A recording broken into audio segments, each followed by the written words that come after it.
उधर से ही बंद है, जोर से बोलती हूँ। हाँ, और क्या करेंगे। हाँ चलिए। आपने जो आत्मा और आम के बारे में जो बताया एग्जाम्पल, वो जो कॉमन फैक्टर सभी में है आत्मा, वो बात समझ में आती है, लेकिन अनुभव में कैसे लाया जाए?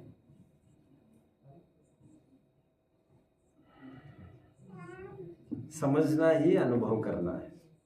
समझना इज नॉट जस्ट सुनना, हम समझना ही कहते हैं अनुभव में लाने के लिए। एंड उसका प्रमाण ये है, देखो दो जगह बुद्धि डाइवर्ट नहीं हो सकती। ये भी मेरा घर है, ये भी मेरा घर है। लड़की को जब पता चल जाता है कि मेरा रिश्ता तय हुआ है, उसको अपनापन उस घर में आ जाता है। अपनापन उस घर में आने के साथ साथ यहां से अपनापन छूट जाता है। तो मैं जानने देखने वाला हूं, ऐसा स्वीकार होने पर, अपना तो यहां आने पर प्रमाण ये है, उसको देह में, नातेदारी, रिश्तेदारी में, बाहर की दुनिया में, उनके रख रखाव में उसको बहुत इंटरेस्ट नहीं रहता। वह डे बाय डे वो घटता जाता है और डे बाय डे उसको इसका जोर चढ़ता जाता है। ये प्रमाण है इसका। अब मैं जरूर ये कहूंगा, समझना और अनुभव का जो फासला आप तय करना चाहते हैं, आप समझ रहे मेरी बात को, उस फासले को तय करने के लिए, अर्थात समझ से लेकर अनुभव की प्राप्ति तक, आप मल्टीपल लॉजिक से उसी बात को दिमाग में जमाने की कोशिश करिए। इसे केवल पुस्तक विद्या तक सीमित नहीं रखे। उसको जैसे प्रसंग बना किसी के मरे पर जाने का, किसी बीमार के पास जाने का, किसी बूढ़े वृद्ध जीव के पास जाने का। देखो प्रथमान योग में यहां तक आया है। वैसे बौद्धों में भी एक कथा प्रचलित है। बुद्ध ने 3 घटनाएं देखी थी, आप जानते होंगे।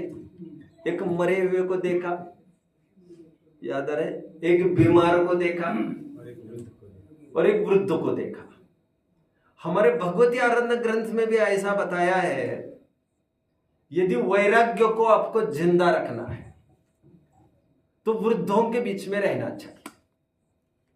वृद्धों के बीच में रहते हैं तो उनकी प्रतिकूलता हमको रात दिन दिखती है। उनको उठने में बैठने में कैसी दिक्कत होती है, खांसने खकारने में कैसी दिक्कत हो रही है, उनको पेशाबादी में कैसी दिक्कतें हो रही है, कैसे वे बिछाने में ही मतलब कंट्रोल लूज हो रहा है। तो यह देख देख कर हमारा घमंड थोड़ा ढीला पड़ने के अवसर होते हैं।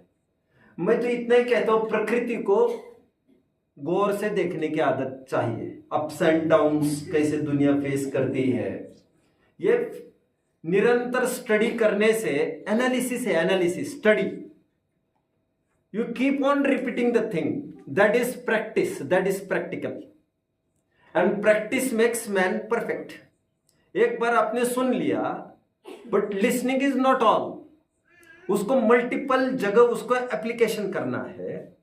ट्रायल एंड एरर मेथड से उसे समझना है, ऐसा माने तो क्या दिक्कत है, ऐसा न माने तो क्या दिक्कत है।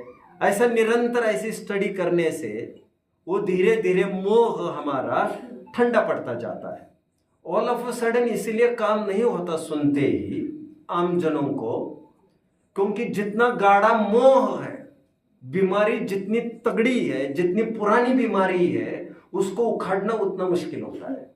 बीमारी यदि नहीं होती तो उसको उखाड़ना सिंपल होता है। कपड़ा होता है ना, कपड़ा, माता बहनें कहती है कि कपड़े धोने को डालो जी, तो कहते मैं कल डाल दूंगा, तो कहते हैं ज्यादा श्रम लगता है हमको, एक बार में अब धोएंगे तो वो बिना श्रम के काम हो जाता है। बट मैल पर मैल चढ़ता रहने से उसमें कष्ट ज्यादा होता है। एक फिजिकल उदाहरण मैंने दिया, अनादि का मोह चलता रहा है। कोई पुरुषार्थी जीव होता है, पुरुषार्थी, वो जिसे लव एट फर्स्ट ग्लांस कहते हैं, एक प्रवचन क्या सुन लिया वो अपना काम कर लेते। बट कुछ जनों, आम जनों में ऐसा हो नहीं पाता। सबका अपनी अपनी पेस है, सबका अपना अपना पुरुषार्थ है, सबका अपना अपना संस्कार है। संस्कार समझ में आ रहा है? संस्कार इज नॉट दैट संस्कार विच वर्ल्ड स्पीक्स। यहां पर संस्कार मतलब अनादि का मोह जो छाया है गहरा, तो इसे मल्टीपल लॉजिक से इसे निरंतर ओहापोह करते रहिए। रसोई बनाते समय, कपड़े धोते समय, बर्तन मांजते समय, किसी से बात करते समय, हर एक के साथ इसे अप्लाई करते रहना चाहिए। अप्लाई करने के साथ साथ जो शिक्षाएं हम ग्रहण करते हैं, जैसे हमने देखा नातेदारी रिश्तेदारी के बहुत नजदीकी करने से बुराई ही और झेलनी पड़ती है। आपको भी कुछ अनुभव आए होंगे ना खट्टे मीठे। आप तो कोई एक्स्ट्रॉर्डिनरी स्पेसिस नहीं हो कोई, अरे और कोई नेमिनाथ को भी कोई अच्छा अनुभव, तो तीर्थंकरों को भी कोई ढंग के अनुभव थोड़ी आते हैं। उनको भी उनकी भाभियों ने यही तो कहा, अरे कोई हम ही तुम्हारे कपड़े धोते बैठे, तुम तुम्हारा काम देखो, धंधे देखो। कृष्ण भी ईर्ष्या करता था उससे। तो वैराग्य के साधन प्रचुर होते हैं अपने आसपास, बट उससे शिक्षा लेना जरूरी है। शिक्षा लेकर थोड़ा बदलाव लाना जरूरी है कि जैसे हमने ये तय कर लिया नाते रिश्तेदारी में लड़ाई होते, झगड़े होते, हमें निर्णय करना चाहिए अभी नाते रिश्तेदारी में हम ज्यादा नहीं उलझेंगे। हमें थोड़ी सी, मुझे मतलब मैं थोड़ा प्रैक्टिकल एक्सपीरियंस की बात मैं कहूँ थोड़ी सी, आपको थोड़ा सा डिटैच रहकर आप डिटैच रह पाएंगे, दुनिया से थोड़ा दूर रह पाएंगे, अकेले में थोड़ा समय दे पाएंगे, तो कुछ सोच पाएंगे मतलब की बात। और उससे अपने आप ये देखेंगे आप, जो क्लैशेस के अवसर होते थे वे क्लैशेस के अवसर घटते दिखाई देंगे। मुनि नहीं हो सकते तो क्या हुआ? मुनि का जो सैंपल एक देशपना है, हम यहां पर अप्लाई कर ही सकते हैं। हम घर कपड़े तो नहीं छोड़ सकते, उतने ठंड भूख प्यास तो बर्दाश्त नहीं कर सकते, बट जितने आदमियों के संयोगों की बात है जो ज्यादा दिमाग खराब करते हैं, हम एकांत का अभ्यास करेंगे और उसमें आप पाएंगे, जैसे एडिसन हुए, जैसे न्यूटन हुए। मैं हमेशा कहता हूं न्यूटन ने जो खोज की लॉ ऑफ ग्रेविटी की, वो कहां पर की? एक बगीचे में बैठकर। वो भीड़ में बैठे होते तो वो डिस्कवरी नहीं कर पाते। गैलीलियो गैलीली कहां बैठे थे उस समय में? लॉ ऑफ ऑसिलेशन को जो उन्होंने डिस्कवर किया, तब चर्च में प्रेयर खत्म होकर सब घर पर निकल गए थे, ये आदमी अकेला बैठा था और उनका ध्यान आकर्षित हुआ एक पेंडुलम की ओर। जो वैज्ञानिक होते हैं वो एकांतता के रसिक होते हैं, वो किसी भी बात में बस सोचते हैं, बस ये क्यों होता है और ये भीड़ में हो नहीं सकता कभी। उसके लिए चाहिए इंग्रेडिएंट, इंपॉर्टेंट इंग्रेडिएंट है इसके लिए एकांतता। तो आपको निरंतर खोज होनी चाहिए इसकी, और निरंतर लॉजिक से उसको करते रहिए तो समझ और अनुभव का फासला भी तय हो जाएगा। बहुत दूरी नहीं है इन दोनों में, और मानो तो बहुत दूरी भी है इन दोनों में। इतनी दूरी है कि कुछ कुछ लोग कभी भी पूर्ति नहीं कर पाते दोनों की। They can't meet both the ends ever. कभी भी वे दोनों को मिला नहीं पाते। मुनिव्रत धार अनंत बार ग्रीवे उपजाए, तो वो समझ अनुभव तक नहीं ला पाते। और कुछ जनों को तो झट मंगनी और पट गया, समझ में आया है, बस मुझे अभी ज्यादा कुछ नहीं करना है।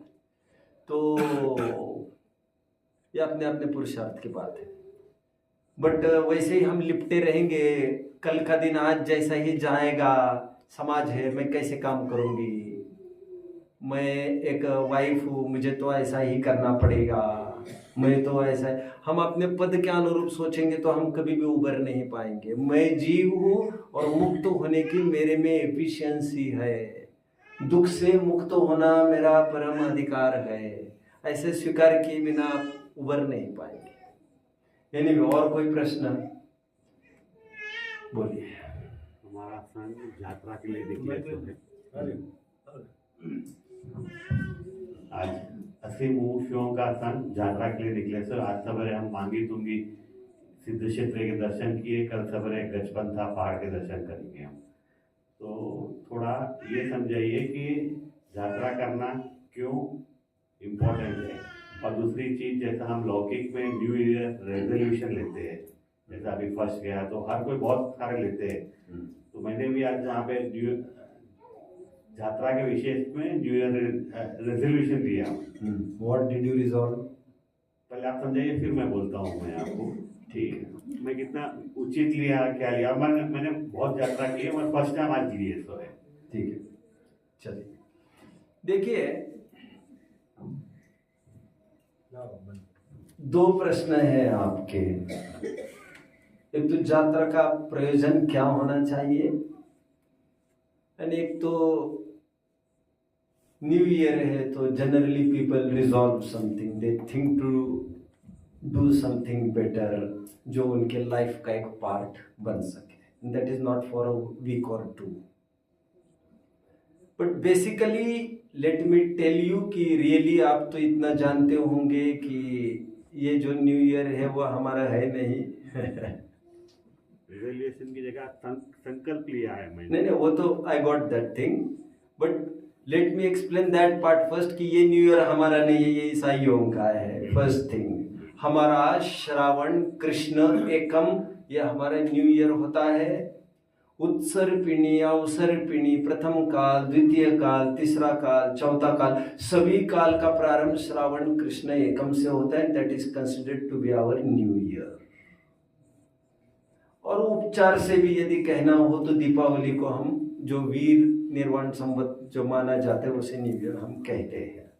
तो रिजोल्यूशन के रूप में मेरे सामने कोई बहुत ऑप्शंस नहीं है। एक ही चीज मुझे दिख रही है, unless and until you will not read you will never succeed. यदि आप स्वाध्याय की आदत आप डालते हैं अपने जीवन में तो आपका जीवन बदल जाएगा। तो ये कैसे हो सकती है अवेकनिंग, सोचिए आप मल्टीपल शिविर अरेंज कर सकते हैं अनेक एज ग्रुप्स के लिए, या जहां ऑलरेडी अरेंज किए जाते वहां पर आप जा सकते हैं। घर पर बैठकर अब अभी मुझे काफ़ी टाइम लगेगा बताने में। जैसे मैं हमेशा ये बताता हूँ, 1-2 घंटा रोज कुछ पाठ करने की आदत चाहिए। वैराग्य भावना पढ़ना, 12 भावना पढ़ना आदि आदि। कुछ ग्रंथों को पढ़ना, कुछ बेसिक ग्रंथ होते हैं जैसे बालबोध से चालू करना, वो एक स्लॉट हो सकता है। एक मोक्ष मार्ग प्रकाशक जैसा ग्रंथ पढ़ने ले। हमारी उम्र का कुछ सर्कल बनाए, कुछ विद्वानों को अपने नज़दीक कैसे आ सकते हैं, वो नज़दीक आ सकते हैं मतलब नॉट फिजिकली, जिसमें हम एवरी नाउ एंड देन कुछ प्रश्न पूछ सके फोन कर करके, वे हमें सेटिस्फाई कर सके। क्योंकि हमारे प्रश्न यदि पुस्तकों तक और नोटबुक तक ही सीमित रह जाएंगे तो आप विशेष कुछ कर नहीं पाएंगे। तो रिजोल्यूशन के रूप में मुझे इतना ही समझ में आता है, आप नमोकार मंत्र पढ़ो नहीं पढ़ो ये आपका चॉइस है। अब भगवान की शक्ल देखो ना देखो ये आपका चॉइस है, बट आप पढ़ना जरूर चालू करो। स्टार्ट फ्रॉम समवेयर, क्योंकि पढ़े बिना आपकी गति होगी ही नहीं। भगवान को देखकर आप जिन शासन समझ पाएंगे, इतनी एबिलिटी आप में होगी, दिस इज डाउटफुल। तो आप कहीं ना कहीं से पढ़ना चालू करिए, आपका जीवन बदल जाएगा। तो रिजोल्यूशन के रूप में मुझे स्वाध्याय का ही रिजोल्यूशन ख्याल में आता है। और जो रिटायर्ड है वे घर पर ही बैठी है, मतलब जिनकी जरूरत नहीं है बहुत बच्चों को, लगभग मैं मान सकता हूँ 55+60 ऐसे कुछ। 55+ यदि मैं तय कर दूं, मैं मतलब वो सब आपको ही तय करना है। हाँ, तो अभी कुछ 80 साल के हैं, लेकिन वे ये समझते हैं, these people are under the impression कि मेरे बिना घर का काम कैसे चलेगा, बुढ़ों को कैसे समझाऊंगा। और कुछ एट अर्ली एज ओनली वे इतने विरक्त हो जाते हैं कि वे समझते हैं कि होएगा, अपने अपने समय पर सब हो जाएगा। मेरे जीवन में भी किसने क्या कोशिशें की, तो अपने अपने समय में सब हो जाएगा। तो मतलब कोई खास बात नहीं है, बट यदि हमें कुछ लोकेट करना है पॉइंट हो, तो 55+ वालों को चाहिए वे अभी सब नातेदारी रिश्तेदारी पर थोड़ा पानी छोड़ दे और वे आगम की आराधना करना चालू करें। बचा हुआ समय है, मैं केवल पढ़ूंगा। और पढ़ने के रूप में थोड़ा सा आप बोर हो जाए तो चेंज के लिए खूब भजनों को सुन सकते हैं, आप भजनों को याद कर सकते हैं। भजनों की भी अलग अलग वैरायटीज है, किसी के प्रवचन सुन सकते हैं, कुछ स्पीचेस सुन सकते हैं। That is how you can keep your self fit and fine in this field. तो निरंतर इसी की चर्चा वहाँ पर हो।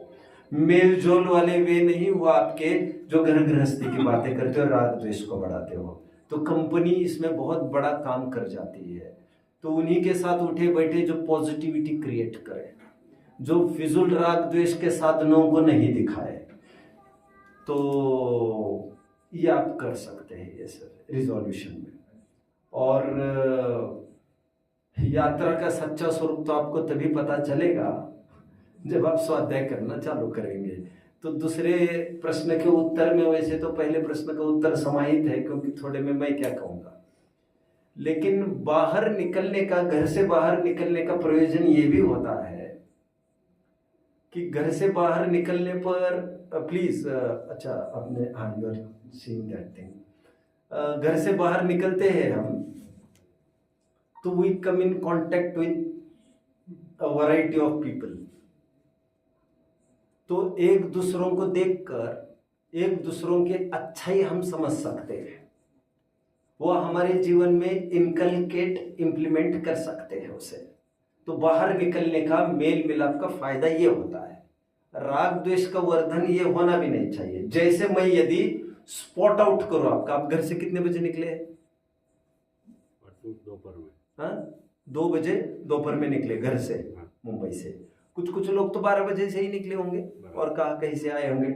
और कल कितने बजे पहुंचेंगे? परसों सवेरे पहुंचेंगे। परसों मैं भगा नहीं रहा हूं, आप तो बने रहो यहाँ पर। परसों कितने बजे? 10 बजे।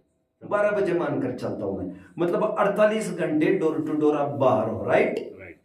48 घंटे का इंपॉर्टेंट पैच यदि पॉइंट आउट किया जाए तो आपके भोजनशाला का नहीं है वो, ना आपके बस का है, ना वो टाइम है जो आप यहाँ वहां की बातें कर रहे हो। और वो टाइम तो कदापि नहीं जब फोन पर घर की ही बातें, घर वालों के ही साथ बात कर रहे हो।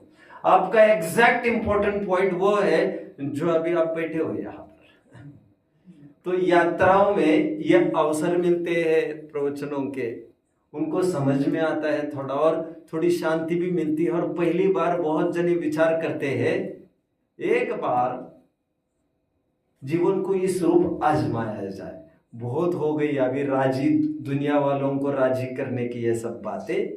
अभी मुझे तो मेरा ही देखना, और अपन तो देखते ही है हमारा कौन है यहाँ पर। समय आने पर तो हम सब परख लिए हैं। तो यह अवसर पाकर बहुत जनों के जीवन में एक टर्निंग पॉइंट आता है। तो मैं ये कहूँगा यात्राओं का लाभ ये भी है, कोई अवसर मिले और हमारे जीवन में परिवर्तन आ जाए। मैं भी सहजता में ऐसे कि कोई मुझे एक जगह लेके गया था, बहन 2-3 मिनट है मुझे, और तो मुझे कोई ले गया था एक जगह। उन्होंने ये कहा मुझे कि वैसे मैं कभी सभाओं में, प्रवचनों में धर्म की रुचि थी नहीं मुझे मेरे एक दोस्त ने सहज ही एक दिन ये कह दिया कि you are fond of listening to the speeches of social workers, political leaders etcetera, based on ethics, morals. तो मैं एक काम करूंगा, यहाँ पर एक स्पीकर आ रहे हैं कल, वो प्रवचन था रियली, बट प्रवचन वर्ड मेरे लिए फेमिलियर नहीं था। तो उन्होंने कहा कि कल वहां चलोगे? मैंने कहा चलूंगा। 1 घंटा वो प्रवचन सुना मैंने, and that changed my life entirely. मेरा लुकआउट चेंज हो गया, मेरी दिशा दशा चेंज होने लग गई, मैं सोचने लग गया थोड़ा जीवन के बारे में। वो एक इम्पोर्टेंट पॉइंट था, वो पॉइंट आना जरूरी था, और वो अनायास आ गया। किसी के जीवन में वैसा पॉइंट आने की संभावना हो जाए तो उनका जीवन बदल जाता है। तो यात्राओं का प्रयोजन भी ये होता है कि कई प्रकार के लोग मिलते हैं, उनकी अच्छी बातें पता चलती है, समाज में क्या क्या रिचुअल्स होते हैं वे भी पता चलते हैं, इसका धार्मिक बेस क्या है, थोड़ी चर्चा होती है। आप में से कोई ज्ञानी भी होता है, आप में से कोई विद्वान भी होता है, तो उनसे लोग पूछते हैं, वे अपनी चर्चा शेयर करते हैं। तो ये सब ये प्लेटफॉर्म होते हैं। We get motivated, right. अब motivated not just by people and what they are talking about, but ये तीर्थ है, यहाँ पर क्या हुआ था, यहाँ से मुक्त हुए, बट किसी के लिए इन्फॉर्मेशन तक ही रह जाती है। And some people even get motivated step ahead, they go step ahead, but किसी किसी के लिए वो सैर सपाटे से बढ़कर नहीं होता, और 90% के लिए वो सैर सपाटा ही होता है, और उनको लगता है यहाँ पर बहुत अच्छा लगा, और यहाँ पर पिछली बार भाई फिर से आना बनेगा तो हमारे जरूर टिकट बुक कर लेना, फिर आएगा, अच्छा लगा यहाँ पर। अब अच्छा लगा कि डेप्थ में ना वे कुछ डिस्क्राइब कर पाते हैं ढंग से, बट इतना तो समझ में आता है कि मुझे यहाँ अच्छा लगा। अभी बाय वन वे और द अदर किसी भी प्रकार में जुड़ते हो तो there is no harm really, but यदि हमें वो एग्जैक्ट काम करना है तो वस्तु का स्वरूप समझना पड़ता है, स्वाध्याय करना पड़ता है। नहीं तो इतने सुंदर जिन शासन में आकर ऐसे विरक्त मार्ग में आकर, निष्प्रही मार्ग में आकर, हमारे भगवान निष्प्रही है, मुनिराज हमारे सब आइकॉन्स आइडियल्स निष्प्रही है, और हम ये निष्प्रही नहीं हो पाए। निष्प्रही समझते हो ना आप लोग, डिटैच्ड, अलिप्त, विरक्त नहीं रह पाए हम यदि, तो फिर हम उनके चेले कैसे कहलाएंगे। ठीक है, और कुछ? एक प्रश्न है। हाँ प्लीज, चलिए। हाँ हाँ प्लीज, हम बोलिए। परमेष्टि का पद है, उसमें अरिहंत भगवान को क्यों पहले बोले गए हैं, और सिद्ध भगवान जो अपना लास्ट ठीक है, गंतव्य है उनको क्यों सेकंड? ठीक है। एक्चुअली ये प्रश्न मेरे बेटे का है। कोई बात नहीं, बेटा झिझक रहा है। बेटा आपका ये है? अच्छा अच्छा, 1 महीने पहले पूछा था मैंने उनको। कोई बात नहीं। आपकी हालत इतनी खराब क्यों बना रखी है आपने? आपके आसपास कोई सोर्स नहीं है क्या? प्रवचन वगैरह का कोई सोर्स नहीं है क्या? मतलब एक प्रश्न कभी कुतूहल उत्पन्न हुआ, घर पर पूछ लिया, that is not going to satisfy satisfy your hunger really. इससे काम नहीं बनेगा। ऊंट के मुख में जीरा रखने से उसकी भूख प्यास बुझने वाली नहीं है कुछ भी। आप जुड़ जाइए इसमें। 1-2 घंटा मुझे लगा नहीं है, नहीं आओ लगाने, ये सोचिए। प्रश्न का उत्तर तो मैं ही दे ही दूंगा आपको।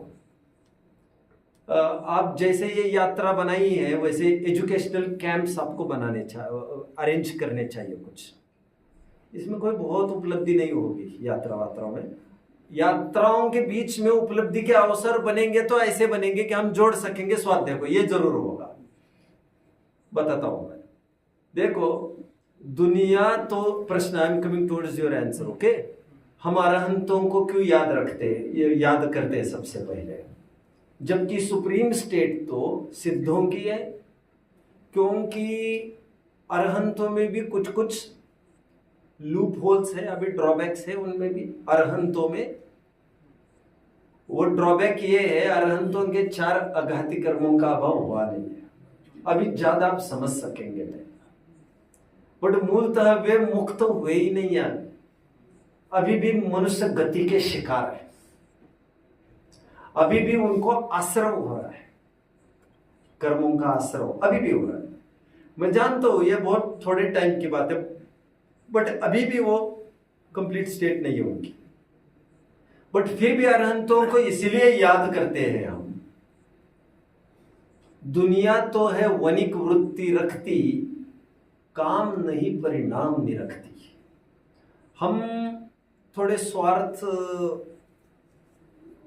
परता वाले जीव हैं, स्वार्थ परता वाले। हमें जहां से कुछ स्वार्थ की सिद्धि हो हम वहां पर जुड़ जाते हैं। अरहंत हमें उपदेश देते हैं, सिद्धों से हमारा कोई काम नहीं निकलता। Getting one thing. Second thing, हमारे सामने फिगरेटिव आइकॉन चाहिए, हमारे सामने कोई इमेजिनरी बात नहीं चाहिए। सिद्धों की बात करना इज एज गुड एज, वो एकदम परोक्ष है, सब इमेजिनेशन, और कभी कभी वो सब फॉल्स दिखने लगता है। और अरहंत में हमारी जाति के, हमारी प्रजाति के 2 हाथ 2 पैर वाले तो थोड़ी सी समानता दिखती है। इसलिए एक प्लेटफॉर्म पर आकर कुछ हम समझ सकते हैं, उनको स्टडी कर सकते हैं। इसलिए अरहंतों को पहले याद किया जाता है, क्योंकि अरहंतों से हमें डायरेक्ट उपकार होता है, और वो उपकार उपदेश का होता है। इसलिए अनंतों को पहले याद किया जाए। बोलिए, हाँ बोलिए बोलिए। मेरा प्रश्न ये है कि उत्पाद व्यय और द्रव के ऊपर आप थोड़ा सा दृष्टांत दें। दृष्टांत, आप स्वाध्याय वगैरह करते हैं कितनी देर रोज? सुबह में 8 बजे 10। देखिए, उत्पाद व्यय द्रव्य युक्तम सत ये वस्तु का स्वभाव है। हर एक वस्तु पूर्व पर्याय से नष्ट होती हुई नवीन पर्याय का उत्पाद करती है। कुंडल अवस्था का व्यय हुआ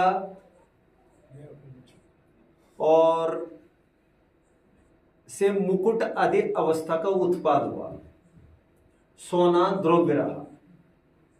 इसे कहते हैं permanency with change and change with permanency.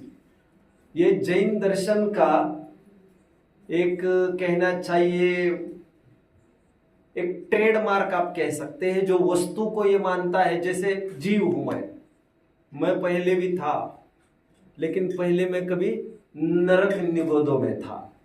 आज मैं मनुष्य बना इतनी दुर्लभता से, और मैं शरीर और शारीरिक प्रतिकूलताओं का उच्छेद करके एक दिन मैं मुक्त हो सकता हूं। तो यह उत्पाद व द्रव्य सीखे बिना इस बात को स्वीकार नहीं किया जाएगा। हर एक उत्पन्न होने वाली नई पर्याय हमारे जीवन में एक नया अवसर देती है। इसलिए वर्तमान पर्याय में हम लिपटे नहीं रहते। ये जो भाई बहन सब मिले हैं, ये पर्याय बदलने वाली है। एक आंख बंद करके जब खुलेगी तब पूरा नया परिवेश और नया माहौल हमारे सामने होगा। Then don't get excited there. सब कुछ बदला बदला दिखेगा, ये कहा गए ये कहा गए, आप एकदम घबरा जाओगे। बट हम पहले ही कह रहे हैं, जो अभी स्टेट है वो अगले समय में रहेगी नहीं। ये निरंतर चेंज हो रहा है, और ये चेंज प्रकृति की मांग है। And this is not a curse, this is a boon. क्योंकि बुढ़ापा जाएगा तभी तो नई पर्याय खड़ी होगी, संसार अवस्था जाएगी तभी तो मुक्त अवस्था आएगी, यह शरीर जाएगा तभी तो अशरीरी अवस्था होगी, दुख का अभाव होगा तभी तो सुख की प्राप्ति होगी। ये इंद्रिय जिनसे हम लिपटे हैं, इसके चश्मा चाहिए, सब मशीन चाहिए, सब इतना सब डिपेंडेंट इंद्रिया है। हम क्यों उसे बनाए रखना चाहते हैं? हम नई अवस्था क्यों नहीं चाहते हैं? ये उत्पाद व्यय द्रव्य कंसेप्ट से हमें समझ में आता है, बट जीवत्व कायम रहेगा। आज मनुष्य अवस्था में है, कल निर्वाण अवस्था में होगा, बट जानन देखने वाली मैं आत्म वस्तु कल भी थी, आज भी है, कल भी रहेगी। बट ये दुख में थी, दुख में है, बट आगे सुख में रहेगी। ऐसा ठीक है। और आई थिंक इट्स ओवर। चलो।